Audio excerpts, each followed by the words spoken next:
पूरे की ख्वाहिश में यह इंसान बहुत कुछ खोता है, भूल जाता है कि आधा चांद भी खूबसूरत होता है। एक कॉलेज में एक नया एकेडमिक सेशन शुरू हुआ और साइंस के प्रोफेसर फर्स्ट ईयर स्टूडेंट्स की पहली क्लास लेने पहुंचे।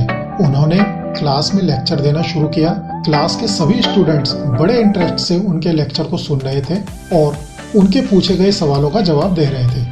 लेकिन उन स्टूडेंट्स के बीच क्लास में एक स्टूडेंट ऐसा भी था जो चुपचाप और गुमसुम बैठा हुआ था। प्रोफेसर ने पहले ही दिन उस स्टूडेंट को नोटिस कर लिया, लेकिन कुछ बोले नहीं। लेकिन जब 4-5 दिन तक ऐसे ही चलता रहा तो उन्होंने उस स्टूडेंट को क्लास के बाद अपने कैबिन में बुलाया और पूछा, बेटा तुम्हारा नाम क्या है?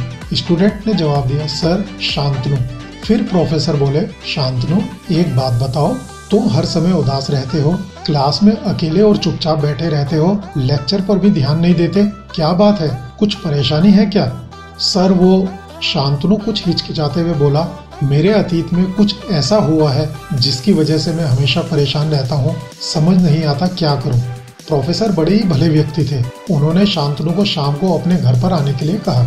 शाम को जब शांतनु प्रोफेसर के घर पहुंचा तो प्रोफेसर ने उसे अंदर बुलाकर बैठाया, फिर खुद किचन में चले गए और वहां शिकंजी बनाने लगे। उन्होंने जानबूझकर शिकंजी में थोड़ा ज्यादा नमक डाल दिया।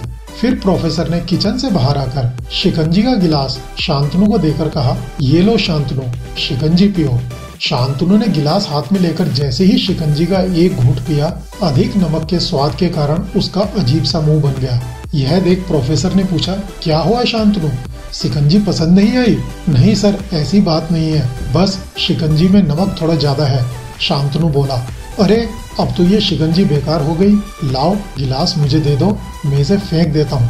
प्रोफेसर ने शांतनु से गिलास लेने के लिए अपना हाथ आगे बढ़ाया, लेकिन शांतनु ने मना करते हुए कहा, नहीं सर, बस थोड़ा सा नमक ही तो ज्यादा है, थोड़ी चीनी और मिलाएंगे तो शिकंजी का स्वाद ठीक हो जाएगा। यह बात सुनकर प्रोफेसर गंभीर हो गए और बोले, शांतनु बिल्कुल सही कहा तुमने, अब इसे समझ भी जाओ, ये शिकंजी तुम्हारी जिंदगी है, इसमें घुला अधिक नमक तुम्हारे अतीत के बुरे अनुभव हैं। जैसे नमक को शिकंजी से बाहर नहीं निकाल सकते, वैसे ही हम उन बुरे अनुभवों को भी अपने जीवन से अलग नहीं कर सकते।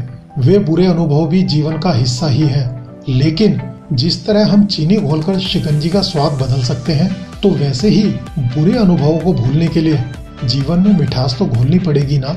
इसलिए मैं चाहता हूँ कि तुम अब अपने जीवन में मिठास घोलो।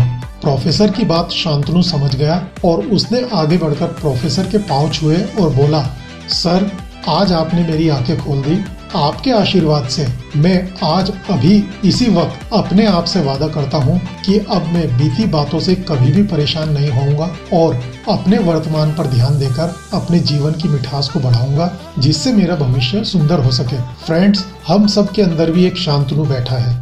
ऐसा ही हम सबके साथ भी होता है। हम अक्सर अपने अतीत की बुरी यादों और अनुभवों को याद करते हुए दुखी और परेशान होते रहते हैं और अपने वर्तमान पर बिल्कुल भी ध्यान नहीं देते और इस चक्कर में हम अपना भविष्य भी बिगाड़ देते हैं। जीवन में एक बात हमेशा याद रखिए, जो हो चुका है उसे सुधारा नहीं जा सकता, लेकिन कम से कम उसे भुलाया तो जा सकता है। और अपने अतीत को भुलाने के लिए हमें नई नई मीठी यादें आज से इवन अभी से बनानी होंगी। अपने जीवन में मीठे और खुशनुमा लम्हों को लाइए, तभी तो जीवन की मिठास बढ़ेगी। बहुत चल लिए दुनिया के पीछे पीछे, बहुत चल लिए दुनिया के पीछे पीछे, अब खुद को आगे करने की बारी है। दुनिया से दोस्ती तो बहुत कर ली, दुनिया से दोस्ती तो बहुत कर ली, अब यारो खुद से खुद की यारी है। तो फ्रेंड्स, अपने जीवन में मिठास घोलते रहिए और अपने भविष्य को और सुनहरा बनाते जाइए। इस वीडियो को देखने के लिए आपका धन्यवाद। नमस्कार।